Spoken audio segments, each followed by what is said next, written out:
Ladies and gentlemen, warriors of the motherland, today we don't talk peace. Today we talk power, precision, purpose, war. It's not always fought with bullets. Sometimes it's fought with time, with information, with silence.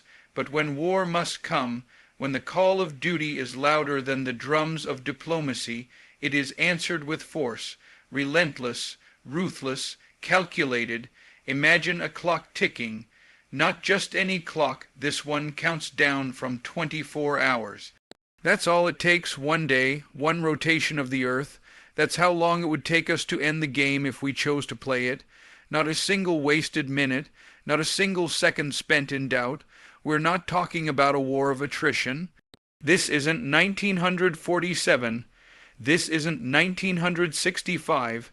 This is now. This is precision airstrikes. Cyber dominance, naval lockdown, total blackout. This is taking the sky, owning the land, and severing the heartbeat of command before their tea even gets cold. First hour, their radar goes dark. Second hour, their airfields burn. Third hour, communications cut, disconnected, dead. We don't show mercy to threats. We don't hesitate when lives are at stake, because this isn't just about borders. This is about blood, about sovereignty, about sending a message so clear that even silence echoes it. And let's be clear, this isn't about hate. This isn't about revenge. This is about defense, strength, certainty. This is about sending a warning so thunderous that no adversary ever dreams of crossing the line again. Our soldiers, they don't march, they strike. Our satellites, they don't just observe, they lock. Our missiles, they don't travel. They arrive. In 24 hours, we don't just win. We erase the threat, completely, strategically, surgically. But here's the truth: the most powerful strategy isn't the one that destroys. It's the one that prevents. And when the world knows what you're capable of in 24 hours, they think twice every minute. Precision over prolonged conflict is not just a military doctrine. It's a philosophy of power, execution, and control. In the evolving dynamics of modern warfare, brute force and drawn-out engagements have become relics of the past. What matters now is speed, efficiency, and surgical impact. Precision is the art of achieving maximum results with minimum input. It is about identifying the heart of the threat, striking it with accuracy, and exiting before the dust even settles. In the context of a 24-hour war strategy, precision is not an option. It's the foundation. To understand precision, one must first understand intelligence. No precise operation can be conducted without real-time, actionable intelligence. Surveillance systems, both human and technological, must map every movement, every signal, every vulnerability. Satellite imagery, drone reconnaissance, electronic signal interception, and cyber probes work in unison to paint a complete picture of the battlefield before the first shot is fired.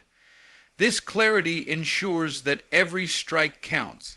Every decision is calculated. There's no guessing, no hoping, only knowing. The second pillar of precision is timing. It's not just about striking the right target. It's about striking at the right moment, before defenses are raised, before orders are given, before chaos can even be organized. Precision timing means the enemy doesn't get a chance to respond. Their plans crumble before they leave the table. Their weapons stay cold, their leaders disconnected. Command centers become tombs of silence, not strategy. The ability to paralyze leadership and chain of command within minutes is the hallmark of modern power. But precision also lives in the hands of the warriors who carry it out.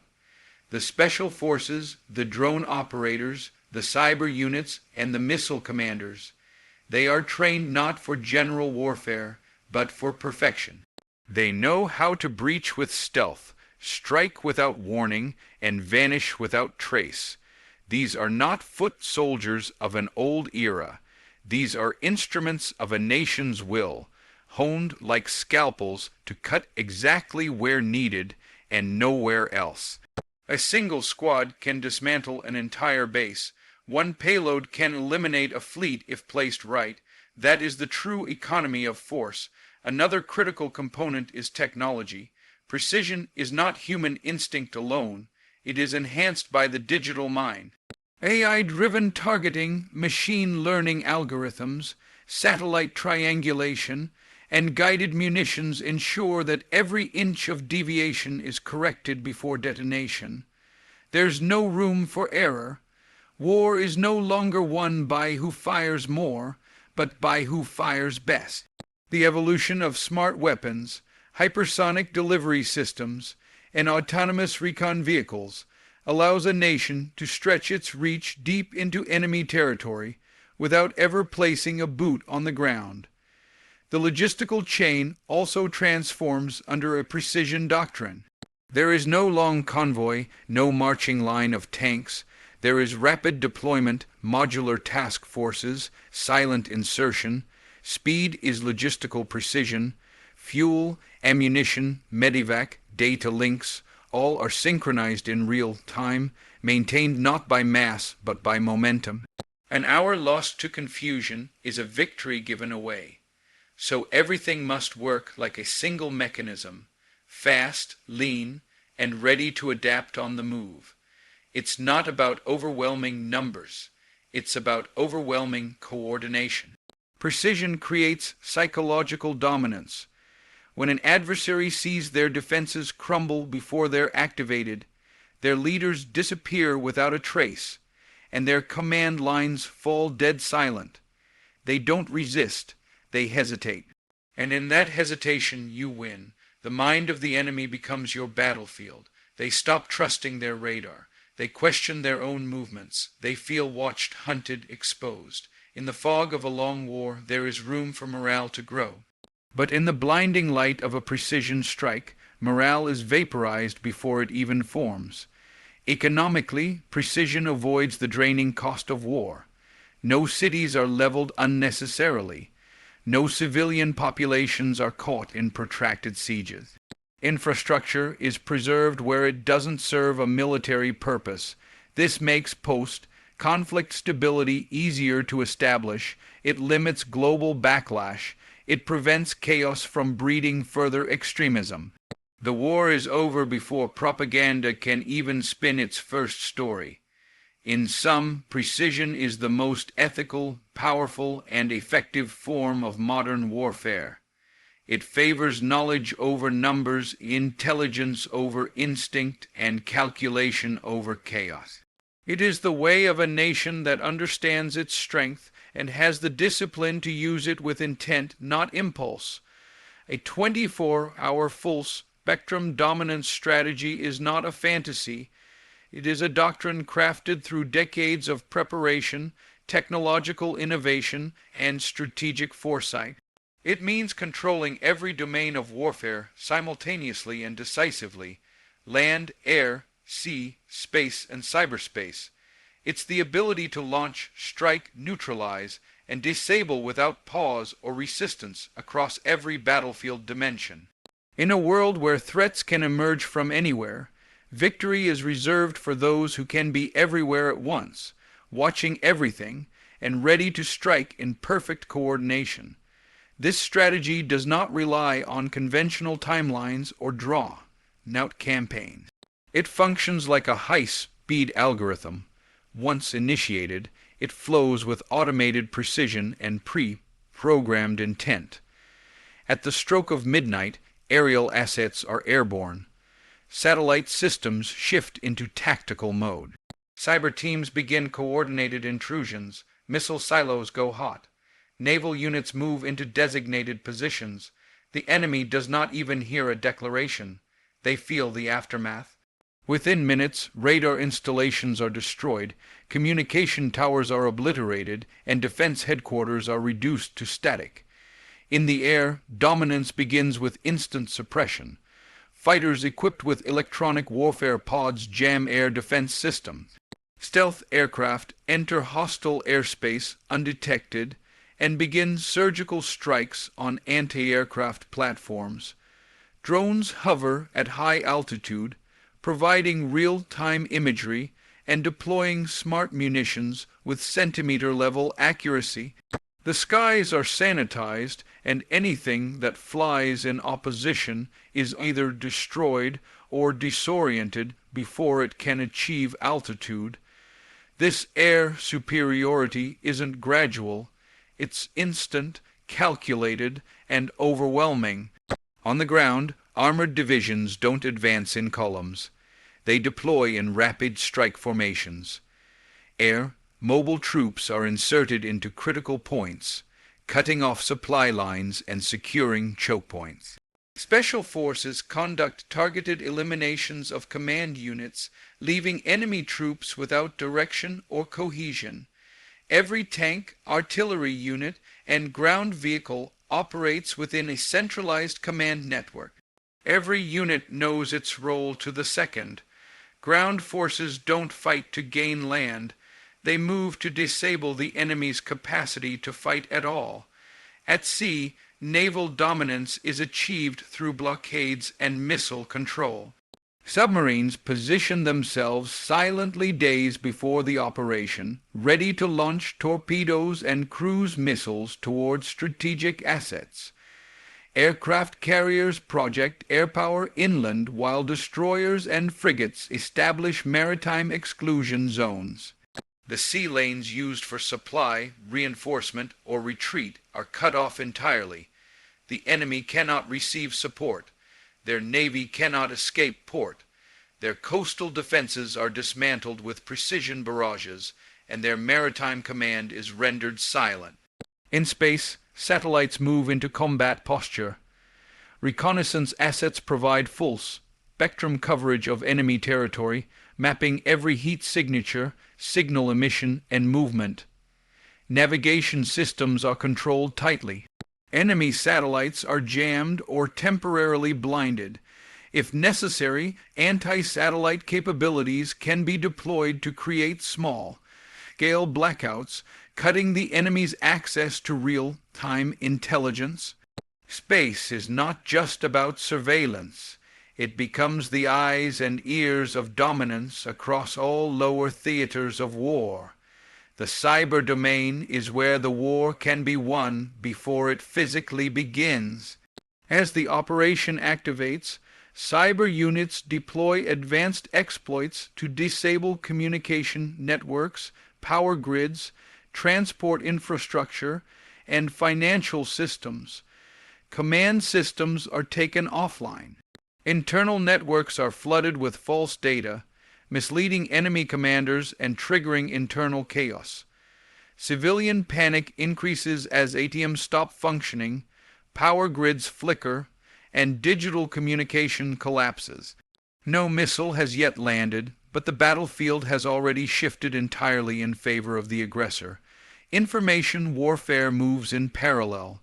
The global narrative is seized before the enemy can respond. Media channels are flooded with controlled messaging. Diplomatic lines are activated to manage international perception. Video footage from precision strikes circulates globally, showcasing surgical accuracy and rapid success. Psychological operations begin targeting both the enemy military and civilian population, instilling confusion, fear, and surrender through overwhelming imagery and targeted disinformation campaigns. This full-spectrum dominance operates under the logic of convergence, where multiple attacks in multiple domains occur not separately, but in harmony. The enemy cannot respond because the attack doesn't give them time to choose which crisis to address first. While they attempt to repel a cyber attack, they lose control of their airspace. While defending their coast, their central command is neutralized. While organizing a counterstrike, they discover their communication channels are corrupted. No single front exists. The entire nation becomes the front. The entire system becomes the target. There is no pause between phases. There are no phases. Every layer of the operation is synced by data, AA-driven systems, and a joint command that has already rehearsed every contingency. Troop movements, aerial strikes, cyber actions, and naval maneuvers all align with machine-level timing. There are no delays caused by confusion. no miscommunication, just an uninterrupted flow of controlled chaos directed entirely by one side. Strategic first strike capability is the cornerstone of a modern war doctrine that prioritizes speed, precision, and psychological dominance. In a world where hesitation can mean devastation, the ability to act first, and act decisively, defines the victor before the battlefield is even drawn. It is not just about launching an attack, it is about shaping the entire theater of war with a single, overwhelming opening move. This capability ensures that by the time the enemy realizes they are under assault, they are already functionally defeated. The first strike is designed not merely to damage but to disarm, disorient, and destabilize the opponent to a point of no return. At the heart of a first strike doctrine is detailed intelligence. Every possible move by the adversary has been studied, rehearsed, and simulated. Their missile launch sites, radar stations, air bases, naval ports, fuel depots, command centers, and underground bunkers are mapped with pinpoint accuracy. The decision to strike is not made in emotion. It is made in silence, based on satellite images, heat signatures, intercepted signals, and behavioral patterns. Artificial intelligence enhances this process, analyzing variables and recommending strike targets with speed and accuracy that human minds alone cannot match.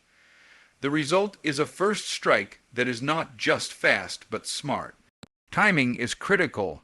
The strike is designed to coincide with moments of vulnerability during shift changes, national holidays, or periods of known logistical downtime.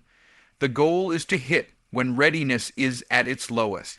Prepositioned assets such as long-range ballistic missiles, stealth aircraft, and submarine-launched cruise missiles are deployed without signaling intent.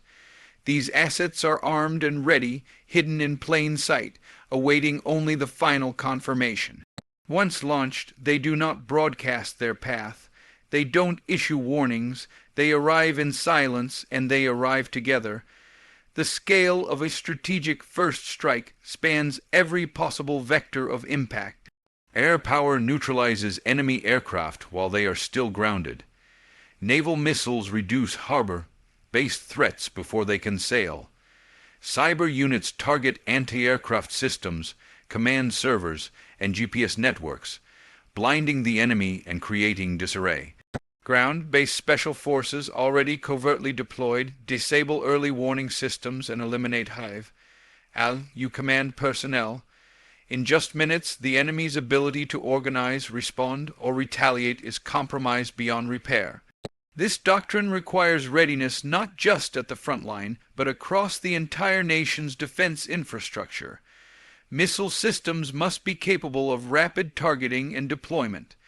Airbases must be maintained at peak readiness with crews trained for launch at a moment's notice.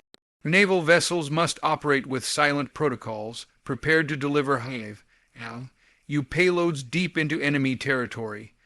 Electronic warfare units must maintain the digital high ground, jamming enemy communications, corrupting their targeting systems, and flooding their channels with misinformation. The psychological effect of a first strike is as significant as the physical. When a nation wakes up to find its defenses already destroyed, its leadership silenced, and its communications severed, the morale of its people and its military collapses. There is no time to rally, no call to arms, no sense of direction.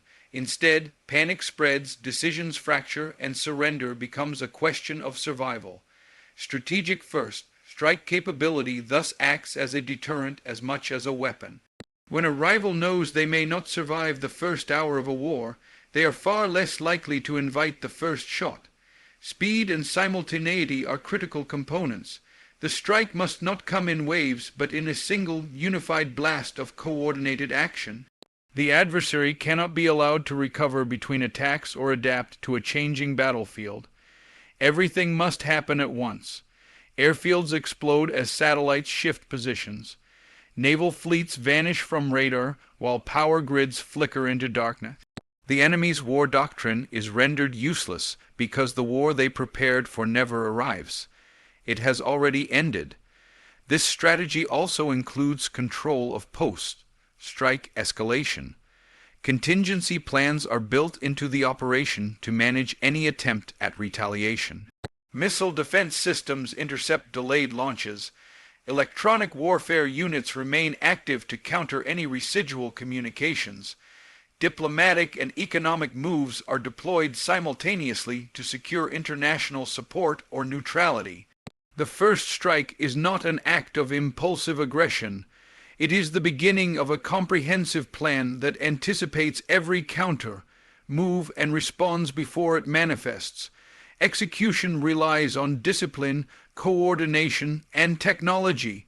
The human element-trained personnel who can execute under pressure works in tandem with automated systems designed for real-time decision making and precise delivery. No part of the operation is left to chance. Every strike, every movement, every detonation is logged, reviewed, and predicted in advance. A cyber and communication blackout is one of the most devastating and immediate tools in modern warfare. In an age where every military operation, government decision, and emergency response depends on digital infrastructure, cutting off a nation's access to its networks is equivalent to cutting off its lifeline. A blackout is not just an attack. It is a suffocating silence that disables command, induces chaos, and paralyzes the ability to respond. It begins before the first missile is launched and often accomplishes more damage than any physical strike can. When a state loses the ability to communicate, it loses the war before it can fight. The blackout begins with intrusion. Cyber forces, often operating from secure, hidden locations, have already mapped out the digital landscape of the target. They know the backdoors, the weak points, the outdated software, and the exposed ports. Months, even years before the operation, sleeper malware and Trojans are inserted into critical systems. Government networks, military databases, telecom hubs, power grid control units, and transport command centers. The enemy remains unaware that their own systems have been compromised from within, silently feeding information and awaiting activation. Once the order is given, these malicious tools awaken in perfect unison. Communication satellites are disrupted through targeted jamming signals. Fiber optic exchanges and internet backbone infrastructure are overloaded with false traffic, triggering cascading failures. Government websites go dark. Mobile networks drop. GPS systems begin feeding false data. Emergency frequencies become static. The entire country falls into digital blindness, unable to speak, unable to organize, unable to understand what is happening in real time. Confusion spreads faster than any tank or plane. Military command and control structures are a primary target. Encryption protocols are broken or rendered useless through key thefts or hardware compromises. Internal servers collapse under denial of service attacks. Orders from top leadership cannot be transmitted to field units. Troops in forward positions are isolated, leaders are cut off, and intelligence reports vanish before they can be read. The chain of command, the backbone of any coordinated defense, snaps under pressure. The adversary's forces don't fall because they are outgunned. They fall because they are silenced. Civilian infrastructure follows. Power grids begin to flicker and fail as control systems are overridden or shut down. Airports lose radar. Trains stop between stations. Banking systems lock up. ATMs cease to function and online payments fail. Hospitals lose access to cloud-based records and diagnostic tools. Television stations are hijacked or taken offline, replaced with a blank screen or, worse, with controlled messaging that adds to the disarray. Panic spreads through cities as people realize they are disconnected not only from each other, but from their government, their security forces, and the world. The cyber blackout is accompanied by electronic warfare in the physical domain. Portable jamming units, deployed by special forces or mounted on aircraft and ships, disrupt radio signals and intercept enemy transmissions. Enemy drones are hijacked mid-air or forced to crash. Surveillance systems, including border cameras and motion detectors, are blinded or looped with old footage. Nothing can be trusted. The enemy no longer knows if what they see is real or planted. Every sensor becomes a liability. Every screen becomes a trap. Psychologically, the blackout breeds helplessness. Citizens are thrown into darkness and silence without warning. Rumors take the place of news. Fear takes the place of fact. Misinformation spreads like wildfire through the few remaining channels, creating internal conflict, mistrust, and hysteria. Civilians flood the streets, emergency services are overwhelmed, and political leadership loses the ability to project authority. The state's credibility evaporates in hours, not days. The adversary becomes not just weak, but illegitimate in the eyes of its own people. The blackout also serves a strategic timing function. While the enemy scrambles to understand what has happened, precise kinetic strikes are launched against critical targets. Airbases are hit while their crews are offline. Missile silos are struck before launch orders can be confirmed. Naval fleets are attacked while waiting for outdated coordinates. The blackout does not just accompany the assault. It makes the assault possible. It ensures that every strike lands before a defense can be mounted, that every move is one step ahead of the enemy's awareness. In the aftermath of a successful blackout, recovery is slow and painful. Even if physical damage is limited, the systemic distrust created by the digital collapse lingers. Systems must be rebuilt, resecured, and retested. The enemy must regain control not only of its hardware but of its narrative, its public and its operational doctrine. The cost of a blackout is not measured in craters but in chaos, in a shattered sense of control, in a nation made suddenly and completely deaf, dumb, and blind in the middle of a storm.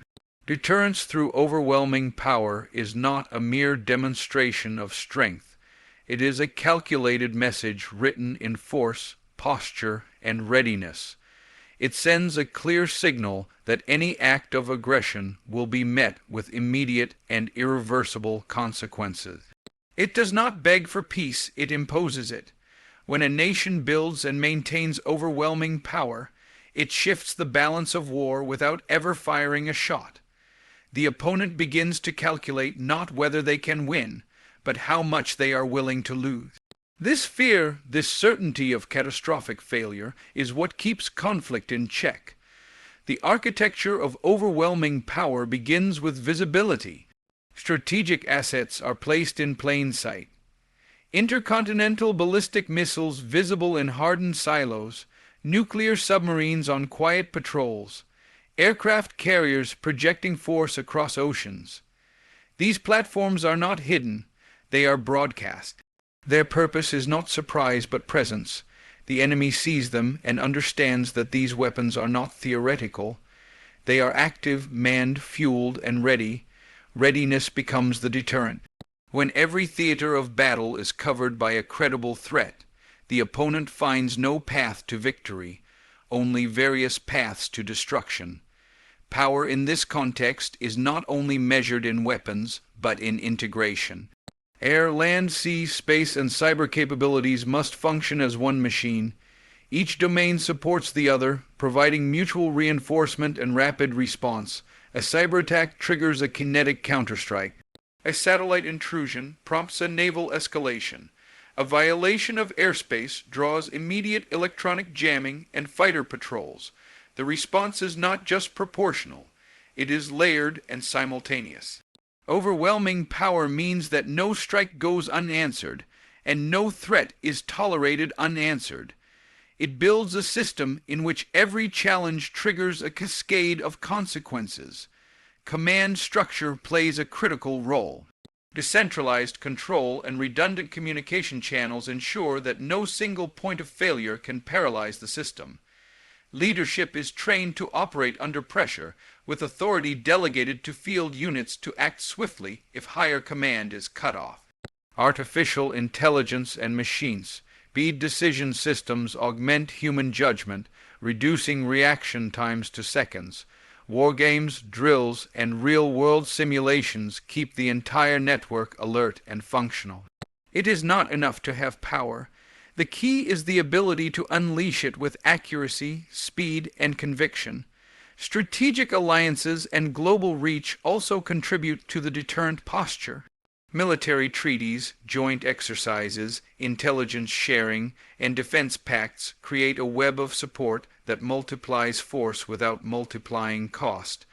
An attack on one node of the network becomes an attack on many. Adversaries are forced to consider not just the direct consequences of aggression, but the broader international backlash.